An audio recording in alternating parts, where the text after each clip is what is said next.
عن أنس رضي الله عنه قال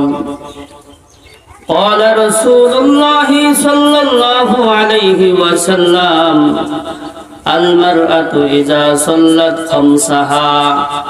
وصامت شهرها وأحسنت فرجها وأطاعت بعلها فلتدخلن من أي أبواب الجنة شاءت। হযরত আনাস রাদিয়াল্লাহু তাআলা আনহু থেকে বর্ণিত সরকারে দো আলম মুহাম্মদুর রাসূলুল্লাহ সাল্লাল্লাহু আলাইহি ওয়াসাল্লাম বলেন,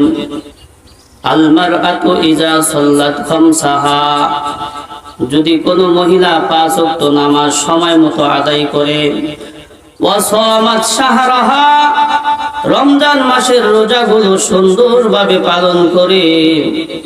ওয়া আহসানাত ফারজাহা, এবং তাদের লজ্জা স্থানকে তারা হেফাজত করে, ওয়া আতাআত বালাহা, স্বামীর আনুগত্য করে,